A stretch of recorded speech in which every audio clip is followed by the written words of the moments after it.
Hi, everyone, and welcome to another episode of the Holistic Hoedown. My name is Megan Bauer, and as always, joins me the fabulous Reba Tsvetkov.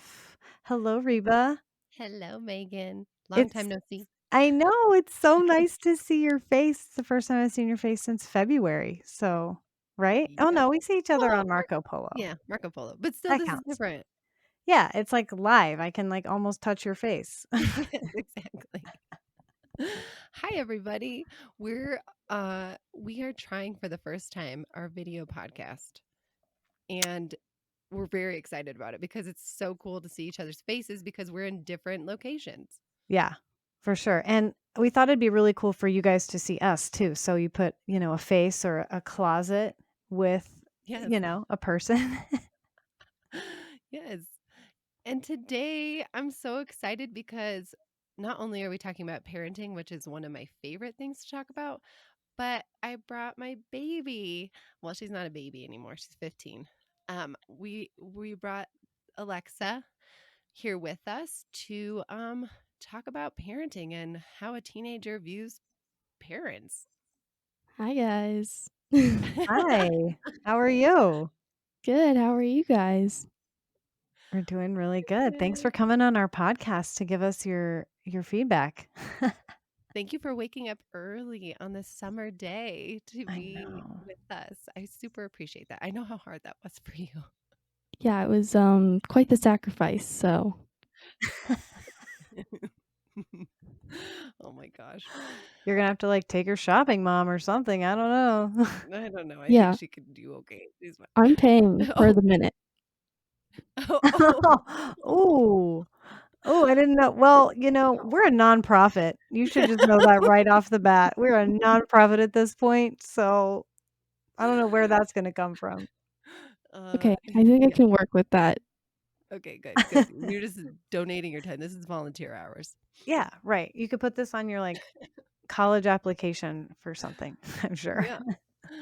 So Perfect. we, so we are doing a part two of parenting Mhm, because our part one was a lot about you, Megan, mhm. and like what was going on with you. You have three little boys who are under the age of 7. Yes, I have a 6 and 2 4-year-olds. Okay, yes. So they're a lot. And I think we're looking for some updates today, like see how you're a check in, and then also a little bit of questions for our dear teenager. Our resident teenager. Yeah. Um, yeah, things have been going a lot better. It was hard at first because I was setting down boundaries and I wasn't budging from them. So, it was hard at first to it was hard.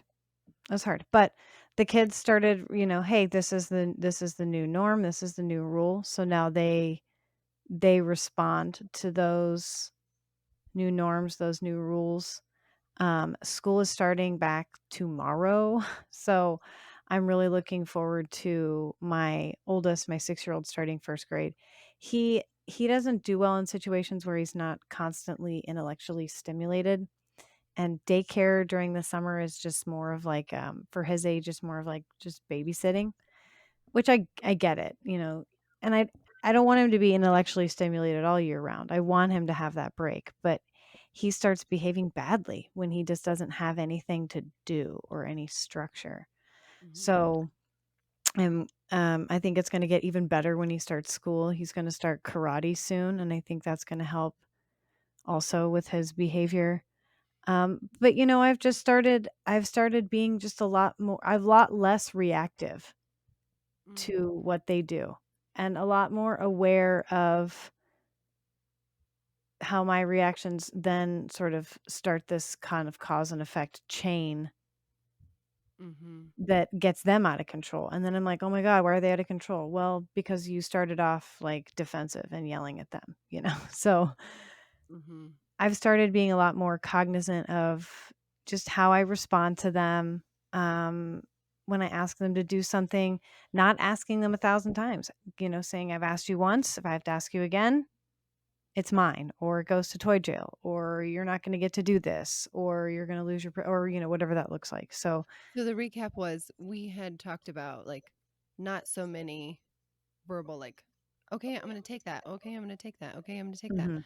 Um, Instead, it's just like once or twice, like then you're gonna take your thing. So you've been following like that's something that's worked for you. Mhm. We also talked about doing a chart, or like setting the expectations and rules of the home, right? Like this is what I expect from you, and these are the rules. Period. Um, it sounded like you didn't make, which I don't think I think I made a poster like once, but like you, I it's okay that you're like I have bought the poster board. And step it's one. still sitting on the table, and this week my husband was like, "Are you ever gonna do anything with that?" And I'm like, yes, I am. I am. I want to. I really do." Well, I mean, it can be, you can even cut it in half and then put like steps for getting, on one of them, it's like steps for getting ready for bed or when you wake up in the morning. Like, so whenever school starts, it's like, this is what we do when we wake up. And we already, like, these are the steps you follow. And then Mhm. they can go look at it. And it's a fun little chart. Alexa, did I make those charts for you or did Granny make them? I think that you did, and then me and Layla like tried to make some for ourselves. But if I'm being completely honest, that's not the greatest way. Like it's a motivator for like the first 2 days, and then just life happens and you don't end up following that. I think you just have to build a routine, hopefully through like maybe not a list, just like memory or what feels comfortable, I think.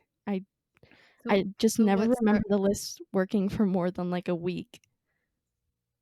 but did it start you on your way to remembering what to do? Yes, and it made me remember for me, but maybe not for my mom. Hey. Hey. But it was a Well, good We had talked. motivator. I think at a certain age it stops working. I think for when they're as little as they are, I think it's a good tool because one, it gets them reading, right? They can read something. And Thane is my 6-year-old. He's reading now, so he can read it to his brothers. And two, they don't have the memory that we have as adults. There's a reason you have to say things 1,000 times. Get your shoes on, because they just don't. They're they're too busy. Trucks Distractible. and whatever it is, dinosaurs that boys get distracted with. So I like the idea of like having just the house rules, right? And they've come to me and said, "Hey, are we going to bring the marbles in the jar back, or what about sticker charts?" I'm like, "We're not doing any of it because I expect you to behave this way. I expect you to follow these rules." And we've verbally gone over the rules, like they know there are rules and the rules exist. Um It's just a matter of, like, putting pen to paper because I'm always calling it out like, "Hey, we don't do this because," and then they kind of, like, finish my sentence or, you know, "We don't throw toys. You remember what happens the last time we threw toys?" Yeah. I want to actually ask Alexa about this, because I don't know that I did it very much, or again, I forget about it. Like we had talked about, we were like, I forget to put a freaking marble in the freaking thing, and Oh, like it's Alexa, so hard to keep track of. I have other things I wanna think about. yeah, I'm super curious, Alexa. Actually, did I ever do those things, or I mean, I still forget. Like I'm gonna be like, we're gonna do this now, and you guys are like, yeah, okay, like tomorrow, you're not gonna be doing that anymore. I wonder if that's like a manifesting like the victim of being what's it like being the victim of a manifesting generator parent, where one day we're like, "I love this idea. We're all doing it." And then next day we're like, "No, I don't like it anymore." No, that's a bad idea. Yeah, I mean, I remember me and Layla, we would hear mom is like coming up with something new and like, oh, we're gonna have a summer routine. And I would, me and Layla would walk away and I would be like, Layla, don't worry, just be nice. So then, like, she can have her idea moment. And then by next week, we will be out with our friends when we are supposed to be doing this. But I think, yeah, it's Yeah. just my mom. We know that it might go away in a week because she'll come up with something new.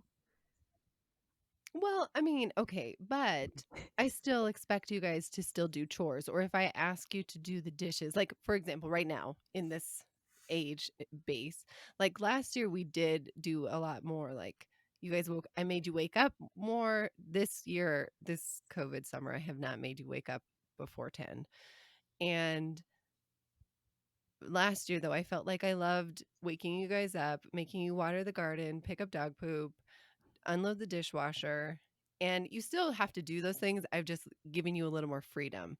And I actually was going to step back and talk about not only for one of your children need structure. I feel like that's for everybody because I see what happens to my kids during summer and myself when there's not a lot of structure, and I have to be like, go outside, get exercise, eat something good for you. Like Mhm. when you don't have those things to follow, I think, and then they start to feel like they're sad or they're in a weird mood, or you know, I think that it can just be great to have a little bit of freedom, but also without that structure, things start to fall apart sometimes. But sorry, Well, Yeah. I Alexa. well, I did like this year where it was not necessarily a structure in the morning, but like at night it was kind of just a given that we all help um load the dishwasher or something to clean at the end of the day after dinner's done. I think maybe did like the structure in the morning, but I also didn't because it kind of took away from like the freedom that you usually like assume summer is. But I don't know. That's just from a kid's perspective, and some kids maybe enjoy it more with structure, but yeah. Well, I think I gave you guys the opportunity this summer. I said, "Do you want these things need to be done today or every day? And do you want to do them in the morning? Do they should, are they need to be done just by the end of the day?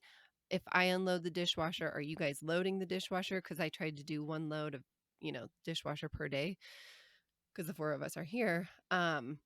And I think that worked out well in just kind of like working with what you guys wanted and also getting what I wanted, like finding that compromise of what really makes you upset about doing these chores and how can we still get them done, I guess. So, anyways, let's go back to Megan real quick. Um, so I think those were a lot of the main ones were just setting expectations and boundaries and Mhm. knowing your kids knowing like you say what you mean and Right. like we're sticking to that. Um, boundaries. What were some of the other things we kind of talked about? Me being resentful, Mm, but the boundaries have helped with that. I've also done a lot of meditating to mhm, work through why the resentment's there in the first place. Where is it coming from? Um, and I think it had a lot to do with me being selfish too, with my time, with my energy. And I've started giving more. I've started being more aware of um, my thoughts and how I feel around certain situations with my kids, how I'm thinking in the moment when something happens, and just being a little bit more cognizant of those thoughts. And that's sort of allowing me to be like, okay, this is what I would have done, but how how could I do it differently and hopefully better, right? So I'm doing just a lot of introspection and deep thinking about how and on every moment,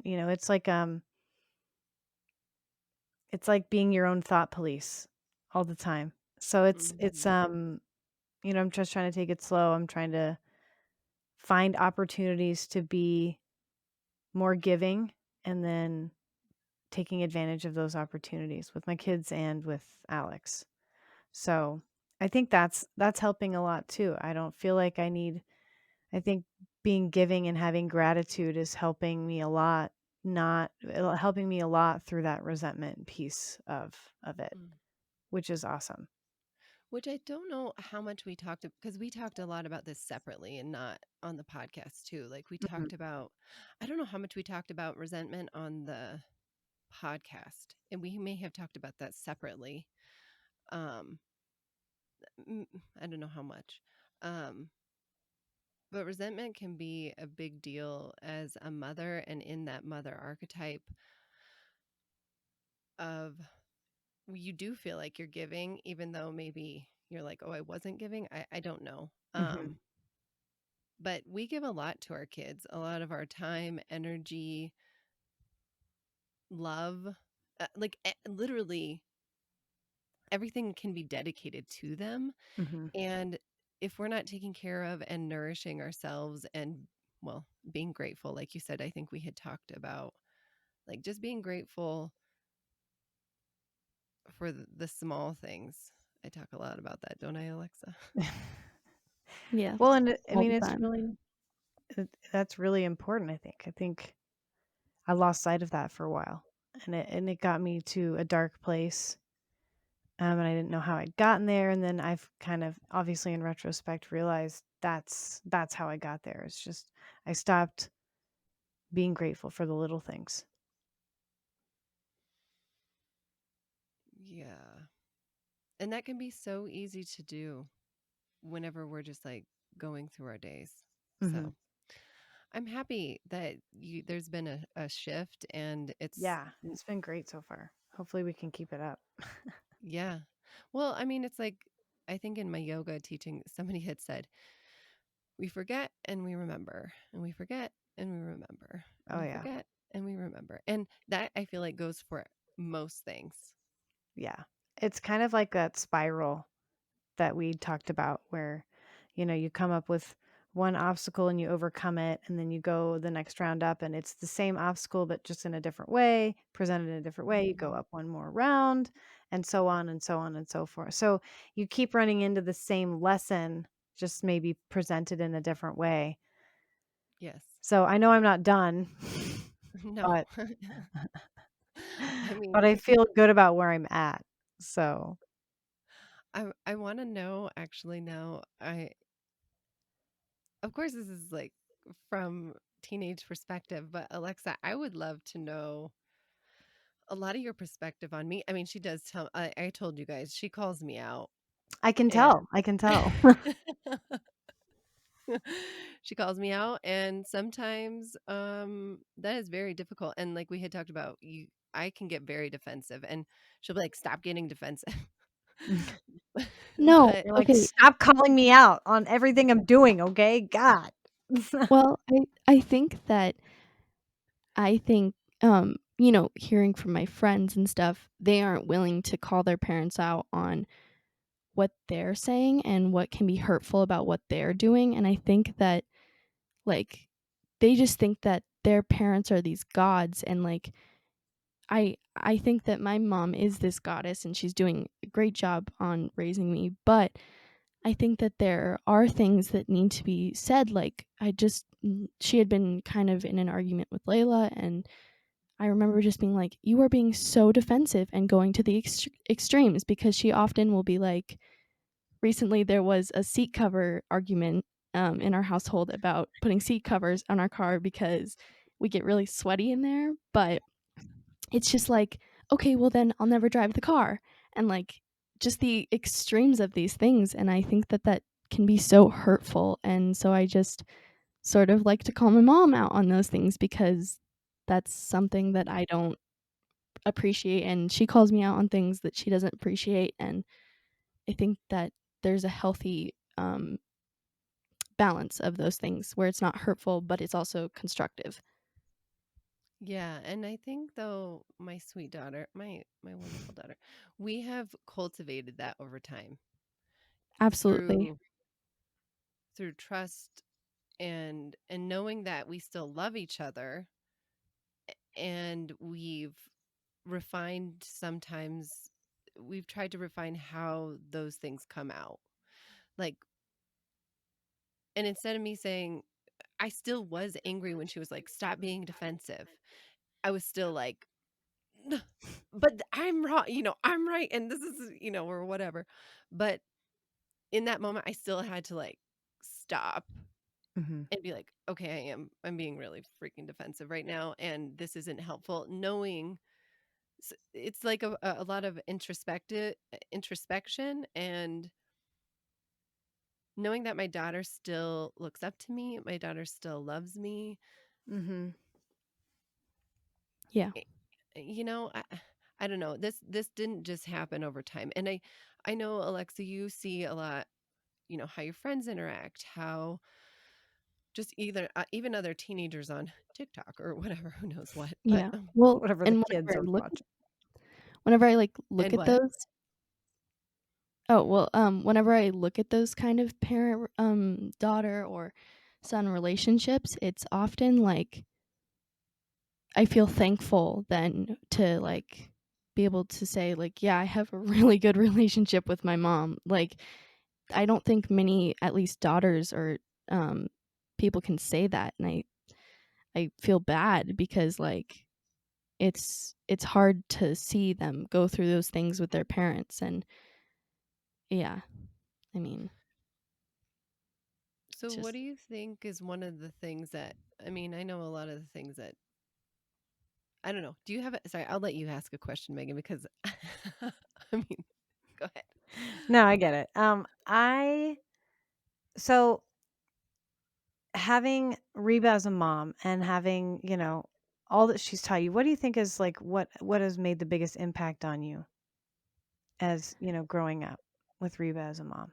What is the one or two things that maybe that she did that was like, I will always remember that. I will teach that to my kids. Like, what is that? What are those things? I think that really it was, like, the first thing that at least comes to mind is I remember, 6th grade year, I was a control freak, perfectionist, like, I think those are all qualities I just had from the minute I was born, but, um, my mom really settled those kind of things and reassured that it's okay to sometimes fail a test, like, not putting so much pressure and identity on what your grades were, and I think honestly that's made my grades better, that's made who I am, and made me feel a little more reassured about the future, and it's gonna be okay. Once told me this Mhm. phrase. It's everything is always working out for you, and I tell myself that all the time because it's like even if it doesn't feel like it right now, it will. And so I think that was a big thing, and also just like I think the second thing would probably be being okay with self expression. Like it's okay to want to try something new. Or I recently tried eyeliner. I don't wear eyeliner ever, but and then she was like, "I like your eyeliner." And it's good to hear those things and reassurance of it's okay to sometimes, wear a Mhm. crop top or whatever. And I think that's where a lot of parent daughter or son relationships go so south is the difference of self-expression and what we think self-expression should be. Mhm.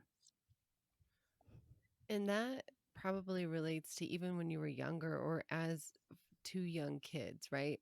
Is that it's not eyeliner maybe for them. It's maybe them wanting to run around naked or like, which it's like we still have to have those things in parameters. But Oh, Well, my you got youngest you one not my youngest, but one of my twins, like, doesn't wanna wear pants at all, ever now.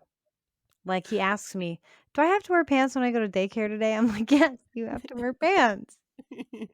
Yeah, my mom God. always put boundaries on those things. She, like, had boundaries, but they were lenient and in a loving way.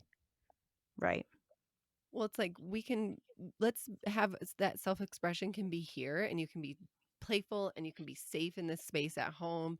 You can do those things. Um, Right. not that you Oh, can't do those things out in the world, but like you have to wear pants to go to preschool or whatever. Right. We I have do to have learn, like, one more. what is safe to express in the world and what is safe to express at home, right? Yeah. Yeah, or just we're as a community, we've all decided we're going to wear pants. But what was Um, the other thing, Alexa? yeah, I have one more. I think this is also something I've noticed from my friends and other things is my mom is an incredibly good listener. She is phenomenal at it. I like there's never been a time where I'm like, "Mom, you're not listening." Like, I think that she's really good at listening to your point of view, and I kinda heard you saying this, Megan, but, like, you start yelling at your kids just, um, because and you don't even listen to what they have to say, and I think I see that in so many of my friends' Mhm. relationships. my mom never has really started yelling at me before I've like told my point of view on things, and that has been something so so beyond helpful and amazing. So I can't believe I forgot that one, but the listening portion of what my mom has always given me is incredible. I think, that's important too. I caught myself, I think the other day, it was I don't know, he either hadn't gotten his shoes on or it was the 7th time I'd asked him to do something, and I was like, "Why?" I started yelling, and he's like, "Mom, mom, mom," and, like, trying to interrupt me, and I'm like, "Stop interrupting me while I'm yelling at you because you're not listening," and he's like, "There's a re," and he had a reason, like, why it wasn't done yet, and I was like, "Oh, I'm Right. Yeah. sorry, buddy. I didn't even give you the chance. That was my fault. I was being reactive. I'm so sorry. Like, I won't do that again, you know?" Well, I mean, and you might do it again, right? And Yeah, I yeah, think that so I'll try not it's to do like, that again. yeah, I'm gonna try not to. But I think that there's sometimes it's like when I do yell at my kids, I've tried to really make a point of having them understand me too. Mhm, Like, I'm a person and I have these other things going on. Like sometimes I've told them when I'm yelling at you, it's not even about you. I'm so sorry.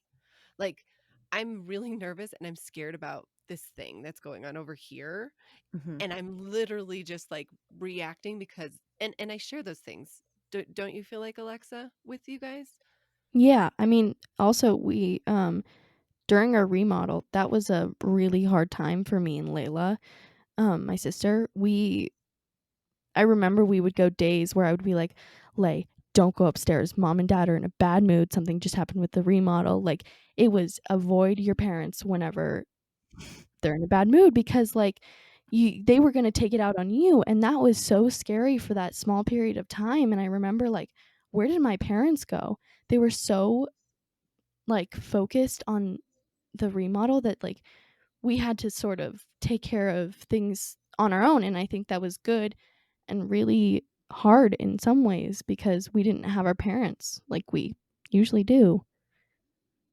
mhm, Yeah, like I mean, our attention from morning till night was on, oh, is this thing getting done? And this is time sensitive. And usually, well, because I stay at home with them, I mean, I still do my other jobs, but I'm mostly available to my kids at all times. So that in itself was different for them, is that I wasn't fully available to them emotionally, physically, in all of those ways, which I mhm, usually am. So I think that was sort of probably a good lesson, but also I wish I could have been more available to them. But for my own self, it was exhausting. It was something I don't really want to do again.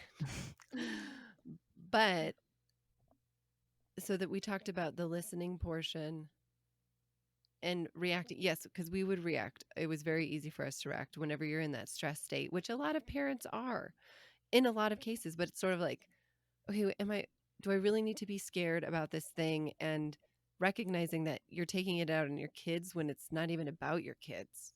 And yeah, can you control your emotions and your feelings to like center those fears somewhere else that they need to be, like mhm. so. Well, realizing in the moment too that kind of like what you said is that is this a rational fear? Like, what are the chances that that thing you're scared about is gonna happen? Will they be okay? Yeah, they'll probably be Mhm. fine. Yeah. Or it's something that's not even about them. It's Right. like, I have this interview today, or I'm doing this thing today that I'm super nervous about, and my mind isn't even on what you're talking to me about. I Mhm. think that's Right. the other piece is trying to be present with your kids.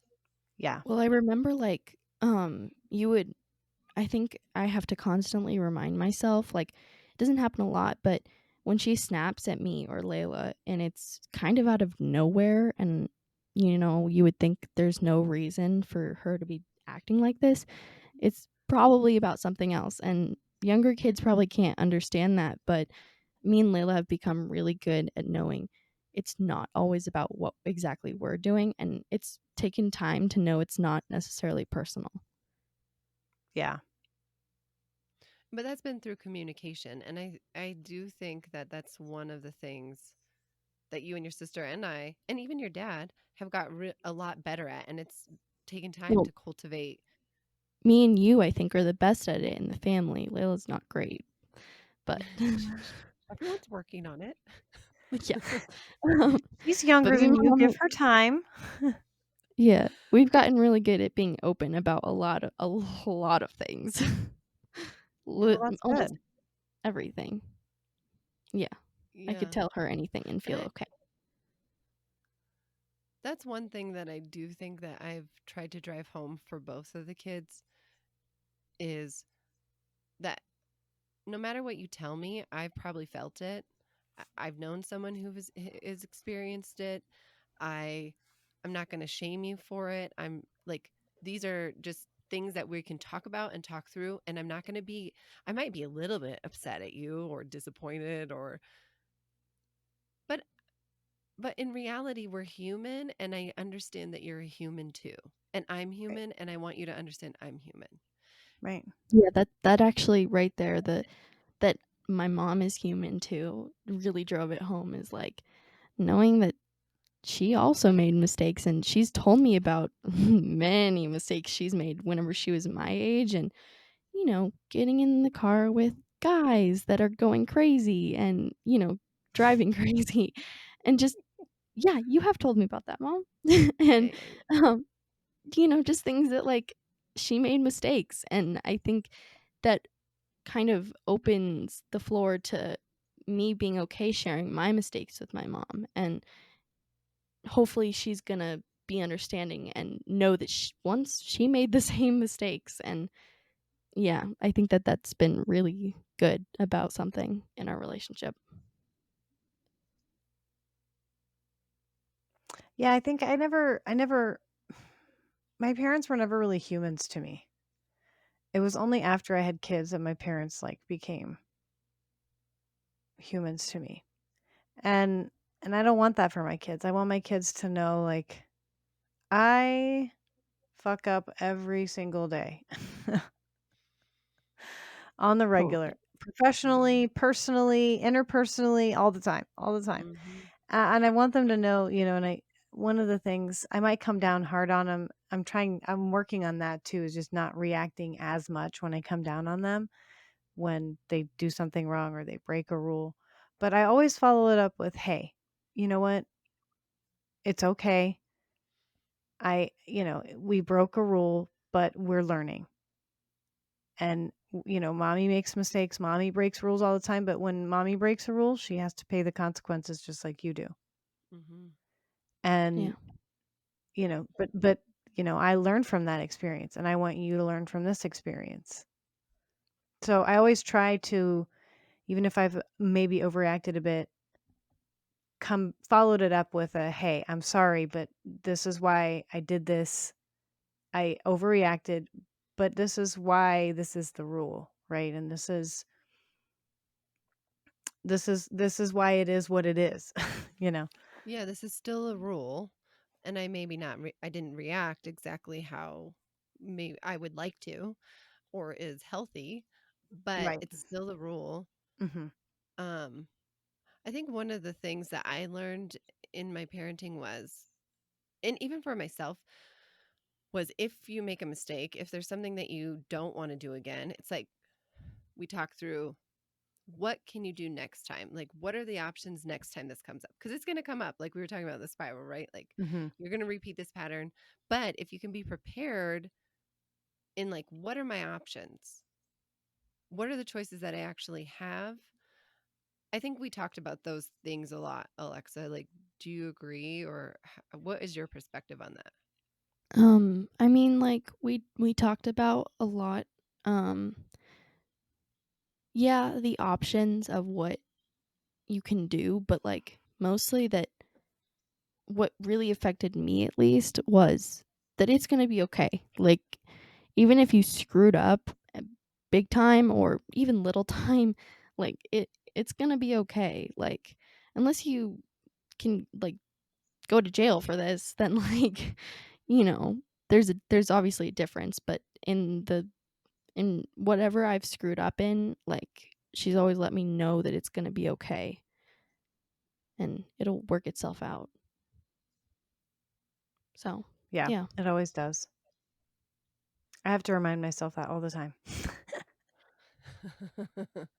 All the time. Yeah, I mean, I do think it feels good to know. Well, and I think as your personality, that's one thing that you need to feel like I'm still going to be enough, I'm still going to be loved, and everything's going to be okay. I do I think through listening through a lot of things and my own personal journey of like being like if I fail, okay, no one's going to love me. I'm not enough to myself. Mhm. Um and so not wanting to fail prevented me from trying new things, from exploring my own identity. Um and I don't want that for my kids, and I don't want that for other people. I want them to explore, do I like eyeliner? Do I not like eyeliner? Do I want to wear a crop top? How does it feel to walk into the world with a crop top on? And is that something that I want for myself? And I don't know. I Kinda guess wanna try it. did you say you don't want to try I it or you kinda don't? wanna try it. No, I wanna try it. Oh, But I'm yes. scared. the other thing that, like, kinda goes along with that is my mom, yeah, definitely opened the floor to, like, crop tops, how does it feel? And with that, like, she also opened room for me and my mom have different opinions on things sometimes, whatever it may be, but she opens the floor to having different opinions and, "Okay, let's argue it out. I wanna hear your point of view, and I'll hear your point of view." And I think that, like, talking that out about politics or things in our lives, I think having that open floor for different things was really helpful to becoming who I want to be and, like, not feeling like a failure all the time. And Mhm. she definitely has helped me not feel like if I make a mistake, I'm a failure because that was the case for me for a long time. Yeah. Um Gosh, there's something that you just said that. Well, I think, but while you think of that, I think learning to hold space for others is, like a lost art. Mhm. And I think a lot of the polarization in this country could be solved by holding space for others, learning how to hold space for others. Well, Yeah, I'm working on understanding that. like she also is working on it. Yeah. I think Me that's a too. part of it is I want to understand. Well, would even be like, let's have a conversation about, you want TikTok and Instagram. We're going to let you know why we didn't want this to happen, or why we don't want you to have those things potentially, or if you're going to have those things, how they're affecting your brain, what's going on. And now you tell me, what do you feel like would be a reasonable thing? Like, how often should you be on TikTok? How, like, we would talk those things through, and I would hear her ideas of why and how she thinks that they should be used. Well, we had So it like a wasn't just about, go full ahead. on debate about it. We And did. well, and the other thing was what Who was won? helpful is I did. It was compromise. It was compromise. Hey. Yeah. But really it was just like a lot of my dad, I know, at least pushed this idea a lot, and my mom did too, but it was that, like, you know, these things, here's reason 1, 2, and 3 why this is bad, and as long as you know that and you're gonna consciously do this and know that, that was sort of a big thing that, like, kind of helps me still, like, "Okay, that's enough time," like, thinking about what it will do to my brain and, what are Mhm. the unknowns of this, and but my mom and dad letting me know that was absolutely helpful Yeah, so it's not just or politics that compromise. we're talking about. This is, and we compromised. But then we also have her involved in the time allowance of those things. Like, okay, how does 20 minutes sound? Like 20, and we talk that through. But that can happen when your kids are little too. Like, um, okay, it's snack time, and here are your two options. And they might be like, oh, but I want this thing. And it's like, okay, we'll put that option in tomorrow. Or like, oh, why do you want that snack? Is it a healthy snack? Okay, well, I think that's a safe swap alternative for the snacks that are up for grabs right now.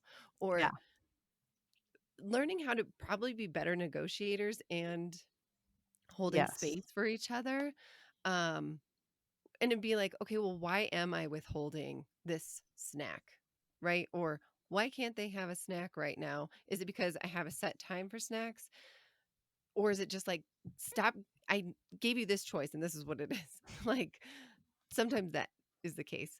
Um, That's usually the case for me because I said what I said. yeah. And I feel like that can be I don't know.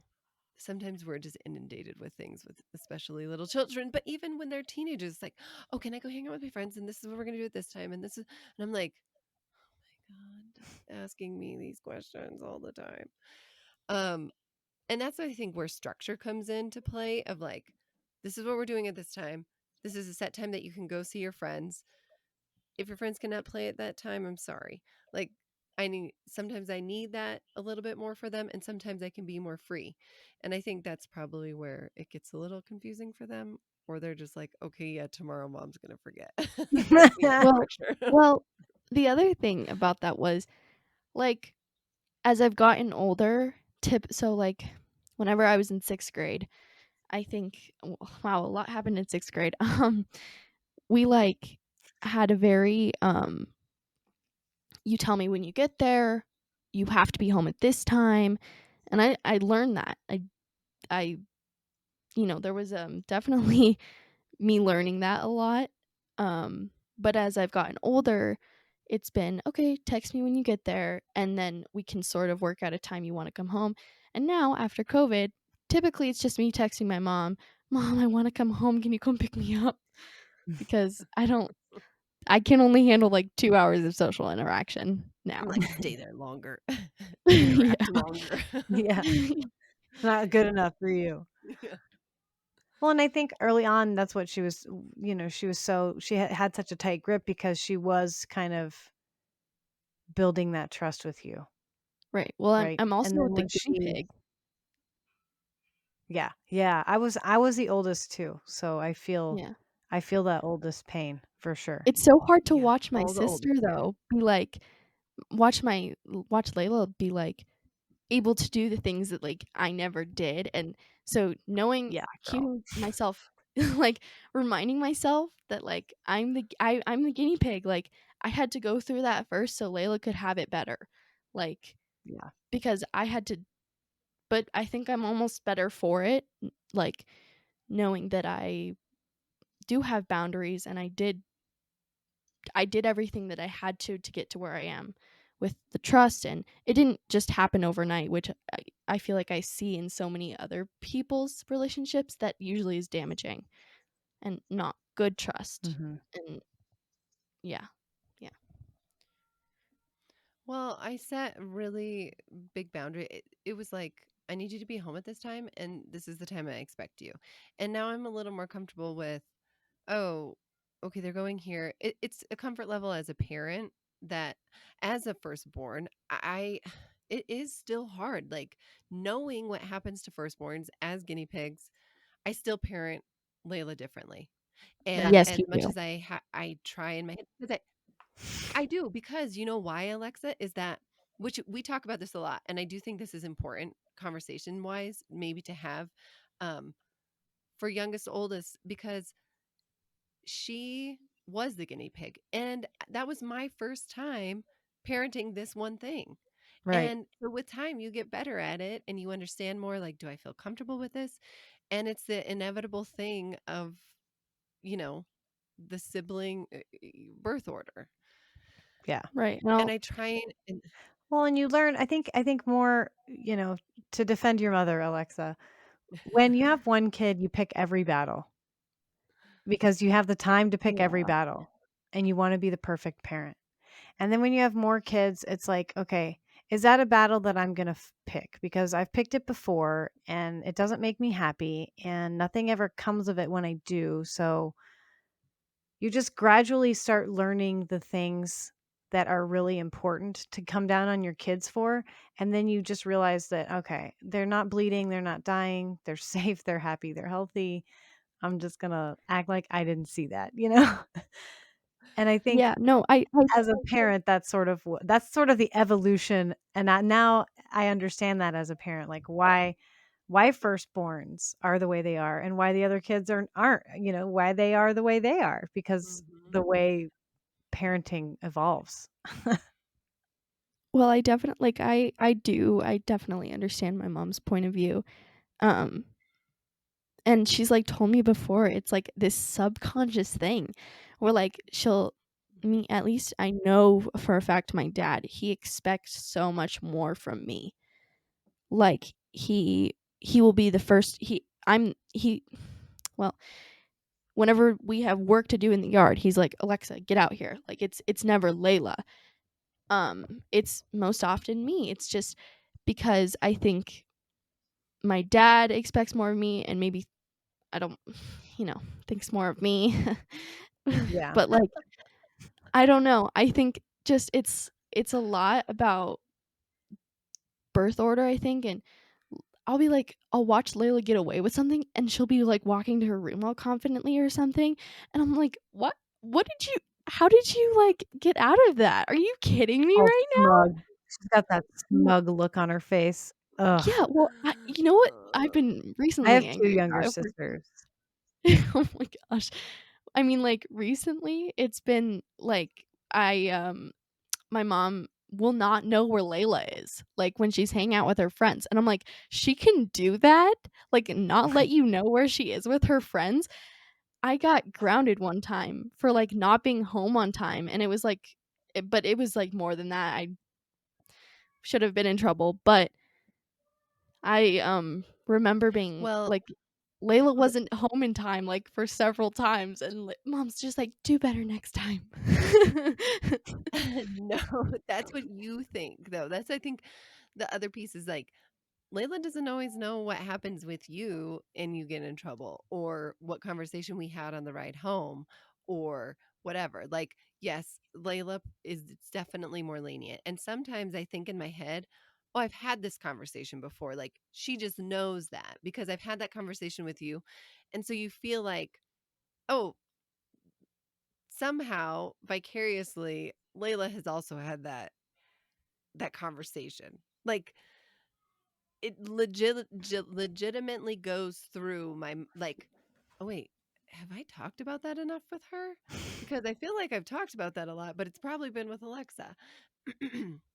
But I think having those conversations about birth order are also necessary because I see those in my own family, like with my brothers and other families, and birth order is a legitimate thing and another whole thing we can talk about how that affects who we are. I would love to do an episode on birth order. I don't know much about it other than, like, the profile of being a firstborn and then the middle Yeah. Yep. child. Yeah, and well, there's a whole book on it that I would love to read, but I heard some highlights. And well, not only that, but like firstborns usually marry firstborns. Yes, I And married a firstborn. me too. No way. And yes. And Great. and I think it was like youngest usually marry youngest or and it's like My parents are both the youngest. yes, mine are too. Or they're middle and youngest. Like middle and youngest can kind of sometimes or only children. So it's a whole dynamic. Like usually firstborns um like there's a whole bunch of things. Like I oh, know they're, like, youngest more usually have likely type to enter 2. the military and more likely to be in leadership positions and, like, more likely to Firstborns? be CEOs. Mhm. Yeah. Maybe. Yes. I don't know. Don't Well, fact check me on that. Now I'm like, no, "Oh, I know. Well, we'll fact check later, but I do think it is like we're not about that here." typically more. Oh, and he was I think in that, yeah, we're not about fact checking here. But they one person was like, "Oh, I can tell by the way someone is dressed i- if their birth order. Like, depending Whoa. on, like, do they have tattoos? Do they dress? Are they nice and tidy? Are they not? Like, all these other things, and I'm like, "Okay, I wanna dive into that." I think those kinds of personality things are fascinating, Yeah, me and how too. they shape us, because those expectations, Alexa, you will always be the oldest. So, no, Yeah, regardless of I'm if your well sister's aware. old enough to do something, you're always gonna be the oldest. Unless, like, I have, like, a sister from another mister or something that happened Right, before me, you that we know. don't know about, but you're gonna be Oh. the oldest.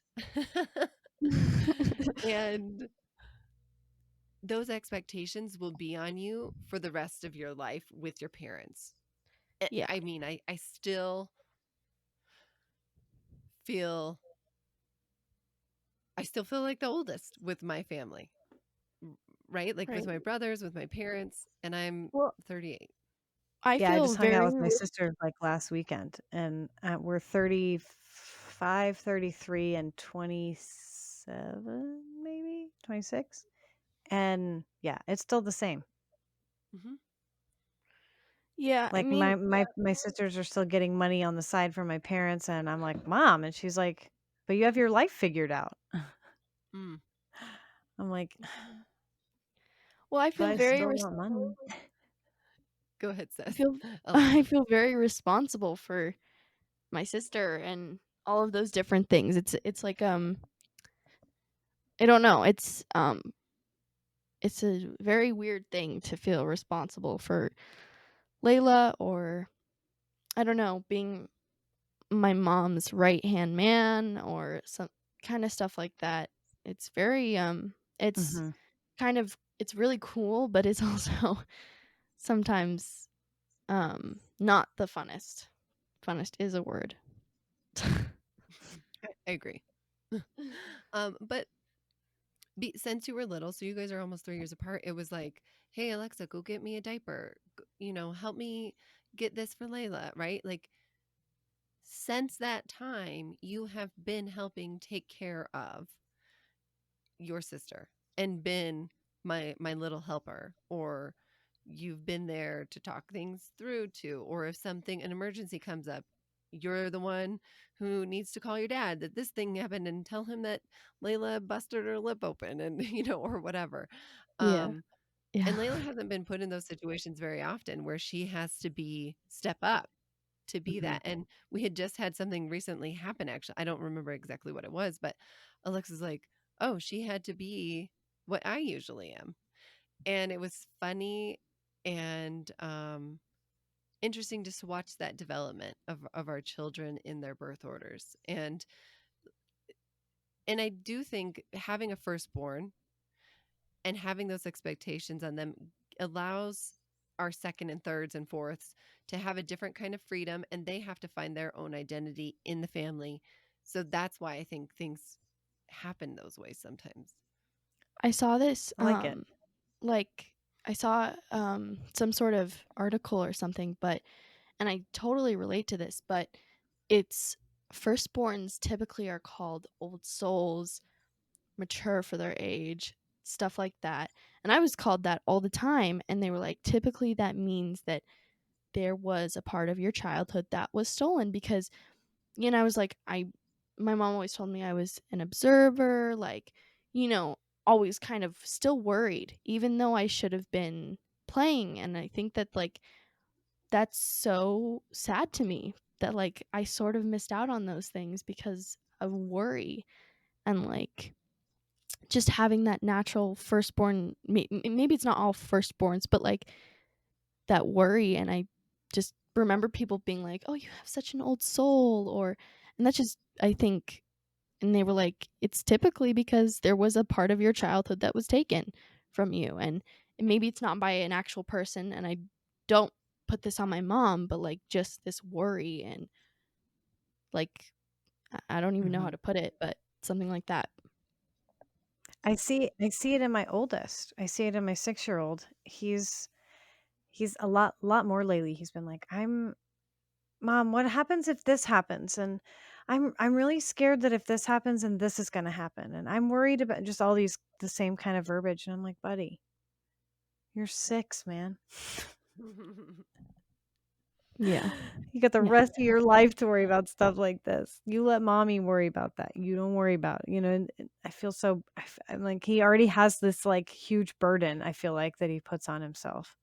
Yeah, I do think that a lot of it is we put that on ourselves because then we're like, oh, I'm sort of helping mom take care of this. And you feel more expectations almost automatically. Like Mhm. as in your placement of your community, like you already automatically feel, well, I can walk over here and get this diaper. So I have more of a responsibility than Layla because she can literally not walk over and get her own diaper right now. Right. Like it starts from those moments, but that is your place in your community and stepping up to that. But it doesn't mean that you can't bring that joy in now and understanding. I mean, it took me a long time to feel like I could be silly and I can not always have my shit together Right. and That still be enough and loved. Maybe that's a part of the the first child's journey. yeah, it's Yeah, maybe. definitely a challenge to try and break out of that, "Oh, I should be worried about this and that," and I don't know, but just hearing, why maybe you're called an old soul or mature for your age, like, things that I was always called might have been because of that, and that I find that fascinating. So, yeah. Well, you also are in the human design projector, which I don't know what that exactly does, but you were the kid who would go and read a book while everyone else was running and jumping after each other. Like your sister would have never done that. Like, Yeah. and I don't know how much that is birth order or who our kids are. And that's also like parenting to who our kids are can be difficult because they're different people from us. So I don't know. We got off on lots of tangents, but did Thank you you have so any more? much, Alexa, for Yeah. coming on the podcast and giving us the teenage perspective on how we're doing. Yeah, of Yeah. course. Thank you for having me. I love you, my little Love you baby. too. See you in a minute when you come out of your closet and I come out of my room.